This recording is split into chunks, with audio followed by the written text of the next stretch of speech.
हमारा दिल मुकम्मल तौर पर वर्काहॉलिक है, यानी हमारे पैदा होने से लेकर हमारे मरने तक हमारा दिल लगातार और बिना थके काम करता रहता है और हमारी पूरी ज़िंदगी के दौरान लगातार हमारे जिस्म के तमाम अज़ा में ऑक्सीजन और न्यूट्रिएंट रिच ब्लड यानी ग़िज़ाइयत से भरपूर खून पंप करता रहता है। इसके बावजूद साइज़ में हमारा दिल फीस्ट यानी मुट्ठी जितना होता है। लेकिन क्या आप जानते हैं कि साइज़ में इतना छोटा होने के बावजूद हमारा दिल कैसे हमारी बॉडी में सबसे इम्पॉर्टेंट रोल प्ले करता है? दिखने में हमारा दिल कैसा होता है और हमारा दिल हमारे जिस्म में क्या काम करता है? आज की इस वीडियो में हम ह्यूमन हार्ट के बारे में बात करेंगे और वीडियो के आखिर तक आपको इन सब सवालों के जवाब भी मिल जाएंगे।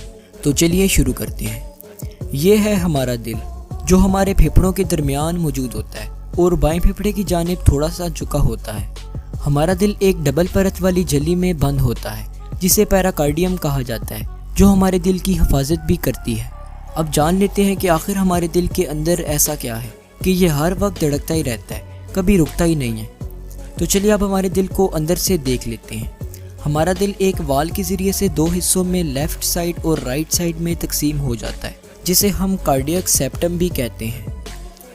हमारे दिल का दायां हिस्सा डीऑक्सीजनेटेड ब्लड से भरा होता है और दिल की बाईं तरफ ऑक्सीजनेटेड ब्लड मौजूद होता है और बीच में मौजूद ये दीवार यानी कार्डियक सेप्टम ऑक्सीजनेटेड और डीऑक्सीजनेटेड ब्लड को घुल मिल जाने से रोकती है। अब हमारे दिल की ये दोनों साइड्स दो चैम्बर्स में डिवाइड होती हैं।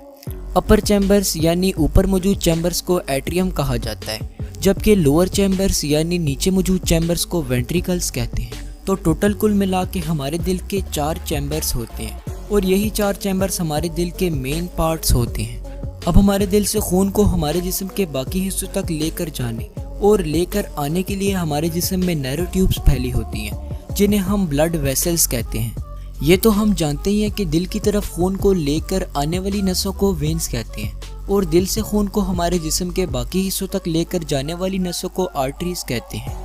अब हमारे दिल का ये पाइप, जिसे सुपीरियर वेना कैवा कहते हैं, इसके ज़रिए से हमारे जिस्म के ऊपरी हिस्सों यानी सर और हाथ वगैरह से खून हमारे दिल में आता है और ये पाइप, जिसे इन्फीरियर वेना कैवा कहते हैं, इसके ज़रिए से हमारे जिस्म के निचले हिस्से यानी पेट और पाँव वगैरह से खून हमारे दिल में आता है। अब इन दोनों पाइप से आने वाला डीऑक्सीजनेटेड ब्लड हमारे दिल के राइट एट्रियम में आ जाता है। याद रहे कि यह खून डीऑक्सीजनेटेड होता है, जिसे आमतौर पर हम ब्लू कलर से भी रिप्रेजेंट करते हैं। अब इस एट्रियम में नीचे की तरफ एक वाल मौजूद होता है और ये वाल तभी खुलता है जब नीचे वाला वेंट्रिकल यानी राइट वेंट्रिकल फैलता है। अब इस तरह के हमारे दिल में 4 वाल्स होते हैं और याद रहे कि ये वाल्स खून के पसमानदा बहाव को रोकते हैं। अब जब हमारा नीचे वाला राइट वेंट्रिकल फैलता है तो ऊपर मौजूद राइट एट्रियम से खून राइट वेंट्रिकल में आ जाता है। जब ये वेंट्रिकल वापस सिकुड़ता है तब जैसे किसी थैली को दबाने से अंदर मौजूद लिक्विड बाहर निकलता है, ठीक इसी तरह राइट वेंट्रिकल से खून निकलकर पल्मोनरी आर्टरी से होता हुआ हमारे लंग्स में चला जाता है। दरअसल ये खून हमारे फेफड़ों में प्यूरिफाई होने के लिए आता है। हमारे लंग्स में जाने के बाद खून से कार्बन डाइऑक्साइड रिमूव हो जाता है और ऑक्सीजन हमारे ब्लड में ऐड हो जाता है। अब ये खून ऑक्सीजनेटेड हो जाएगा और जैसे कि हमने आपको पहले भी बताया था कि डीऑक्सीजनेटेड ब्लड को ब्लू कलर से रिप्रेजेंट करते हैं, ठीक इसी तरह ऑक्सीजनेटेड ब्लड को रेड कलर से रिप्रेजेंट करते हैं। अब ये ऑक्सीजनेटेड ब्लड दोबारा से हमारे दिल की तरफ पल्मोनरी वेन्स के ज़रिए से आ जाएगा और हार्ट में आते ही ये खून लेफ्ट एट्रियम में गिरता है। अब ये ऑक्सीजनेटेड ब्लड नीचे वाले वेंट्रिकल्स यानी लेफ्ट वेंट्रिकल में तब तक नहीं जाता जब तक ये फैल नहीं जाता और यहाँ पर भी एक वाल मौजूद होता है जो वेंट्रिकल के फैलने पर ओपन होता है। जब ये वेंट्रिकल फैलता है तब ये खून लेफ्ट एट्रियम से लेफ्ट वेंट्रिकल में चला जाता है। अब नीचे वाले वेंट्रिकल से ये खून एक नली यानी एओर्टा में पहुंचता है और वहां से ये खून आर्टरीज के ज़रिए से हमारे पूरे जिस्म में फैल जाता है।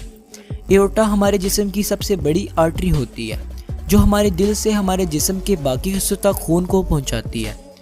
अब ऑक्सीजन को ट्रांसपोर्ट कर लेने के बाद डीऑक्सीजनेटेड ब्लड हमारे दिल में दोबारा से जमा हो जाता है और ये साइकिल चलता रहता है। तो उम्मीद है कि आपको हमारे दिल के काम करने का मैकेनिज्म समझ आ गया होगा। अगर आप डिटेल्ड वीडियोस देखना चाहते हैं तो आप हमारी प्लेलिस्ट को फॉलो कर सकते हैं। शुक्रिया, अल्लाह हाफिज़।